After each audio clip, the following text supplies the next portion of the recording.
स्वागत है अपना यूट्यूब चैनल बीजन ऑनलाइन क्लासेस में। हम आशा करते हैं कि आपकी तैयारी बिहार डीएलएड की काफ़ी ज़बरदस्त तरीके से चल रही होगी।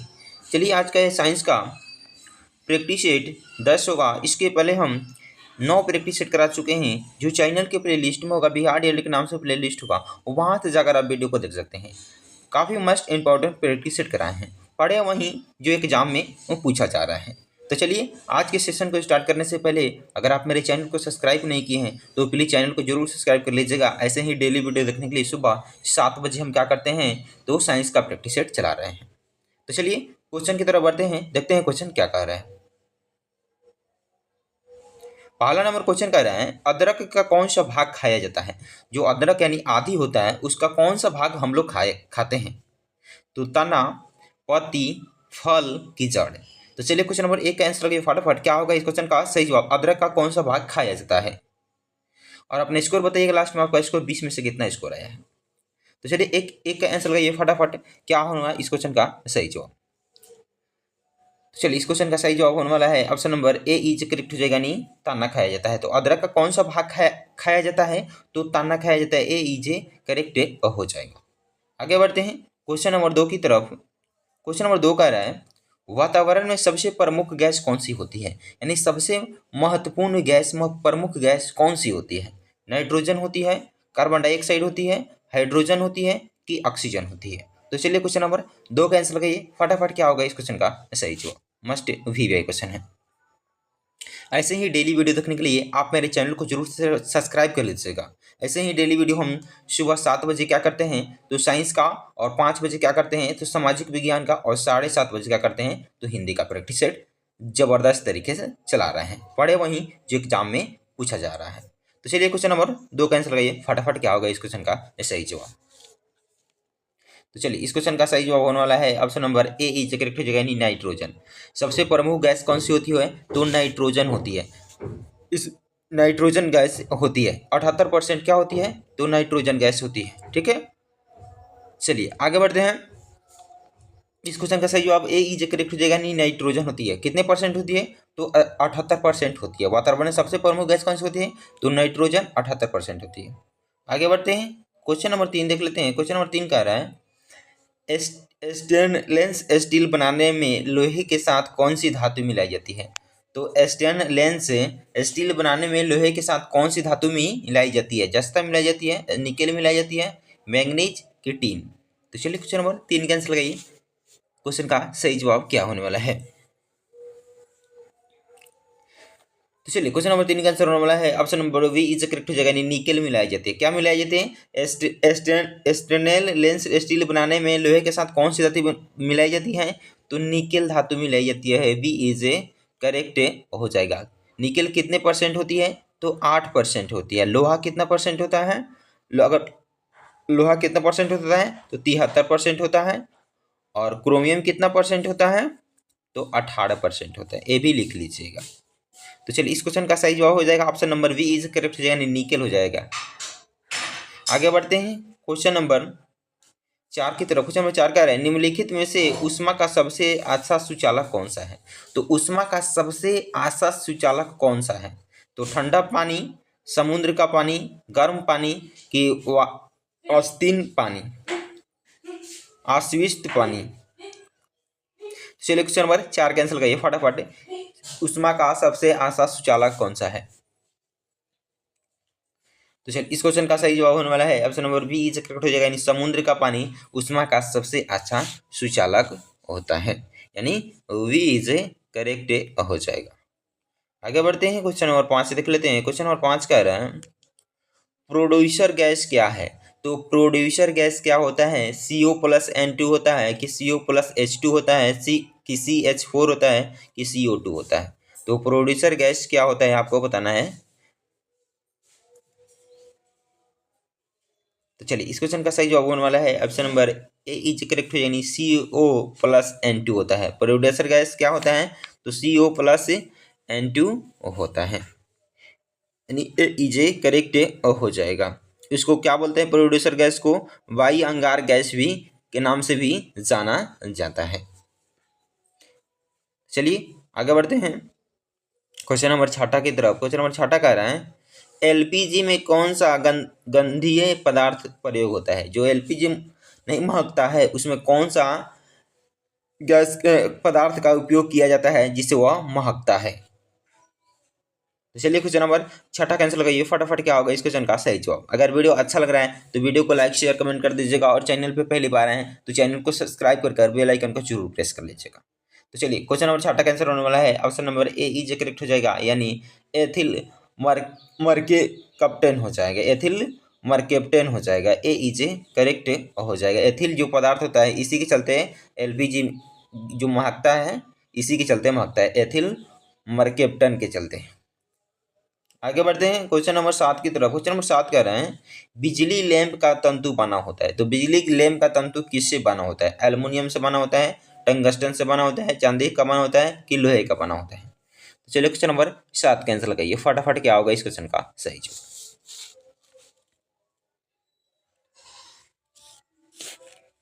तो चलिए इस क्वेश्चन का सही जवाब होने वाला है option number B is correct हो जाएगा, यानी टंगस्टन धातु का बना होता है। किस धातु का बना होता है?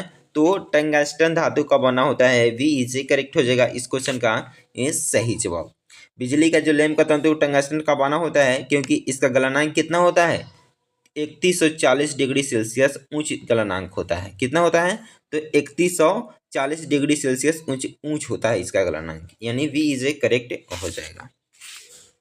आगे बढ़ते हैं क्वेश्चन नंबर 8 देख लेते हैं। क्वेश्चन नंबर 8 कह रहे हैं किसी चुंबक को गर्म करने से उसके चुंबकत्व पर क्या असर पड़ता है? जब हम किसी चुंबक को गर्म करते हैं तो उसके चुंबकत्व पर क्या असर पड़ता है? बढ़ जाता है कि घट जाता है कि अप्रभावित रहता है कि नष्ट हो जाता है?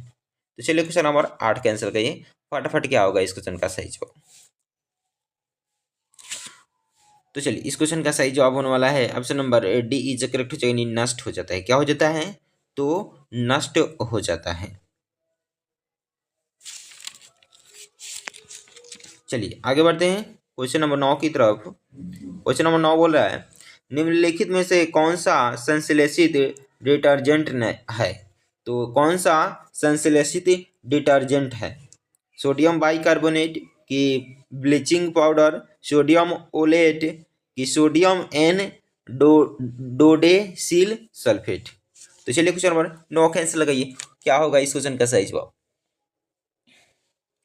तो चलिए इस क्वेश्चन का सही जवाब होने वाला है option number D is correct हो जाएगा, यानी सोडियम एन डोडेसिल सल्फेट हो जाएगा, यानी डी इज करेक्ट हो जाएगा इस क्वेश्चन का सही जवाब। आगे बढ़ते हैं क्वेश्चन नंबर 10 की तरफ। क्वेश्चन नंबर 10 कह रहा है निम्नलिखित में से कौन सा बायोगैस में उपस्थित नहीं है? तो इसमें कौन सा बायोगैस में उपस्थित नहीं है? मीथेन की हाइड्रोजन सल्फाइड, क्लोरीन की कार्बन डाइऑक्साइड? तो चलिए क्वेश्चन नंबर 10 कैंसिल लगाइए।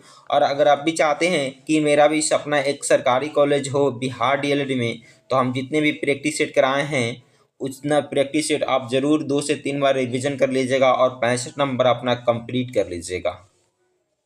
बस आपको इतना ही करना है। 65 नंबर कंप्लीट करने के लिए आप मेरे चैनल से ज़रूर जुड़ जाइए। तो चलिए क्वेश्चन नंबर 10 का आंसर होने वाला है option number C is correct हो जाएगी, क्लोरीन हो जाएगा। क्या हो जाएगा? तो क्लोरीन हो जाएगा। आगे बढ़ते हैं क्वेश्चन नंबर 11 की तरफ। क्वेश्चन नंबर 11 कह रहे हैं बल का एसआई इकाई क्या होता है? तो बल का एसआई इकाई आपको बताना है कि बल का एसआई क्या होता है। जूल होता है, न्यूटन होता है, वाट होता है कि केल्विन होता है? तो चलिए क्वेश्चन नंबर 11 का आंसर लगाइए। बल का एसआई मतलब क्या होता है?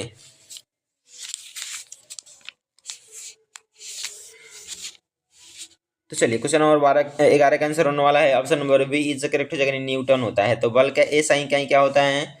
तो न्यूटन होता है। वी इज करेक्ट हो जाएगा।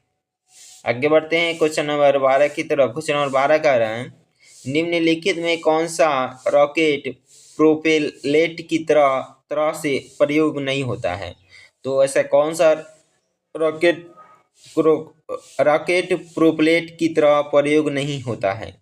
तो हाइड्रोजन की मिथिल हाइड्रोजन की आयोडीन की हाइड्रोजन? तो चलिए क्वेश्चन नंबर 12 कैंसिल लगाइए। कौन सा रॉकेट प्रोपेलेट की तरह से प्रयोग नहीं होता है?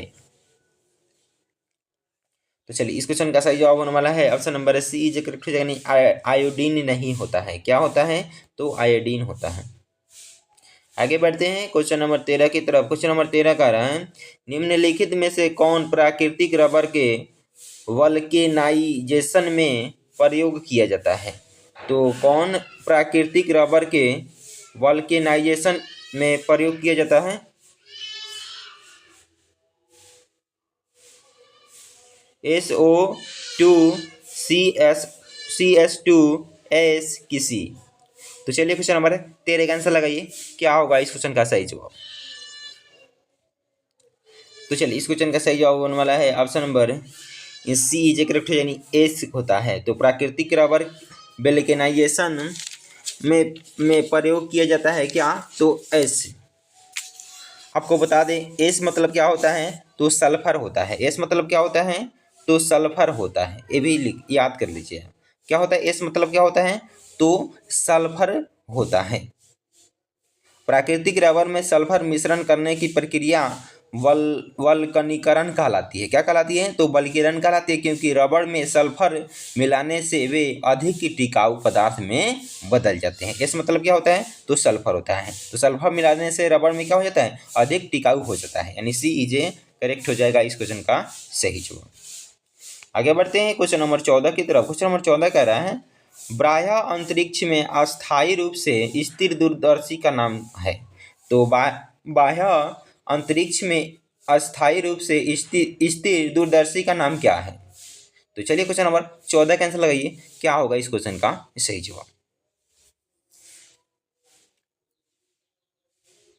तो चलिए इस क्वेश्चन का सही जवाब होने वाला है option number D is correct हो जाएगा। नहीं हबल दूरदर्शी हो जाएगा। क्या हो जाएगा, तो हबल दूरदर्शी हो जाएगा। डी इज करेक्ट हो जाएगा। चलिए आगे बढ़ते हैं क्वेश्चन नंबर 15 देख लेते हैं। क्वेश्चन नंबर 15 कह रहा है आंख के किस भाग व वस्तु का प्रतिबिंब बनता है। तो आपको बताना है कि आंख के किस भाग व वस्तु का प्रतिबिंब बनता है। तो तारा पर, कर्निया पर, आइरिस पर कि दृष्टि पटल पर। तो चलिए क्वेश्चन नंबर 15 का आंसर लगाइए, क्या होगा इस क्वेश्चन का सही जवाब। तो चलिए इस क्वेश्चन का सही जवाब होने वाला है option number D is correct. दृष्टि पटल बनता है। दृष्टि पटल का दूसरा नाम क्या है, तो रेटिना भी कहा जाता है, इसको रेटिना भी कहा जाता है। तो आंख के किस भाग वस्तु का प्रतिबिंब बनता है, रेटिना बोलिए या दृष्टि पटल बोलिए, दोनों में से ऑप्शन में कोई आ गया तो एक लगा दीजिएगा। अगर दोनों आ जाएगा तो ए और बी दिया होगा उसमें लगा दीजिएगा, यानी डी इज करेक्ट हो जाएगा इस क्वेश्चन का सही जवाब। आगे बढ़ते हैं क्वेश्चन नंबर 16 देख लेते हैं। क्वेश्चन नंबर 16 कह रहा है पेड़ पौधे दिन में कौन सी गैस छोड़ते हैं। तो दिन में आपको बताना है कि पेड़ पौधे कौन सी गैस छोड़ते हैं, ऑक्सीजन, नाइट्रोजन, हाइड्रोजन कि कार्बन डाइऑक्साइड। तो चलिए क्वेश्चन नंबर 16 का आंसर लगाइए, क्या होगा इस क्वेश्चन का सही जवाब। दिन में पेड़ पौधे क्या छोड़ते हैं।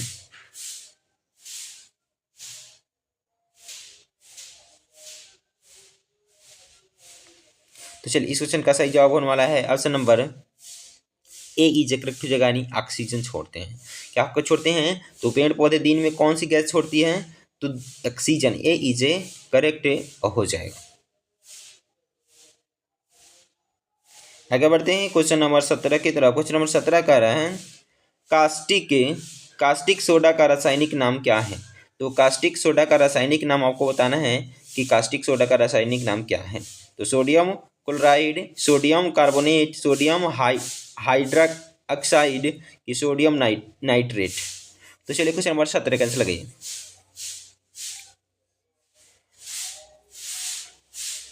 तो चलिए इस क्वेश्चन का सही जवाब होने वाला है option number C is correct हो जाएगा, यानी सोडियम हाइड्रॉक्साइड हो जाएगा। इसका सूत्र लिख लीजिएगा, कास्टिक सोडा का क्या होता है रासायनिक सूत्र, तो NaOH होता है, यानी सोडियम हाइड्रॉक्साइड होता है, यानी सी इज करेक्ट हो जाएगा इस क्वेश्चन का सही जवाब। आगे बढ़ते हैं क्वेश्चन नंबर 18 देख लेते हैं। क्वेश्चन नंबर 18 कह रहे हैं मानव शरीर की सबसे महत्वपूर्ण ग्रंथि कौन सी है। तो आपको बताना है कि मानव शरीर में सबसे महत्वपूर्ण ग्रंथि कौन सी होती है। तो चलिए क्वेश्चन नंबर 18 का आंसर बताइए फटाफट, क्या होगा इस क्वेश्चन का सही जवाब। तो चलिए इस क्वेश्चन का सही जवाब होने वाला है option number B is correct हो जाएगा, पिट्यूटरी ग्रंथि। तो मानव शरीर की सबसे महत्वपूर्ण ग्रंथि कौन सी है, तो पिट्यूटरी ग्रंथि। इसका दूसरा नाम क्या है, तो लिख लीजिएगा पीयूष ग्रंथि के नाम से भी इसको जाना जाता है, पीयूष ग्रंथि के नाम से भी जाना जाता है। तो इस क्वेश्चन का सही जवाब क्या हो जाएगा, option number B is correct हो जाएगा, पिट्यूटरी ग्रंथि बोलिए या पीयूष ग्रंथि बोलिए। आगे बढ़ते हैं क्वेश्चन नंबर 19 की तरफ। क्वेश्चन नंबर 19 कह रहा है निम्नलिखित में से पूर्णतः ऑक्सीजन रहित वस्तु कौन सी है। तो आपको बताना है इसमें ऑक्सीजन रहित वस्तु कौन सी है। बालू है, शीशा है, सीमेंट है कि केरोसिन है। तो चलिए क्वेश्चन नंबर 19 का आंसर लगाइए।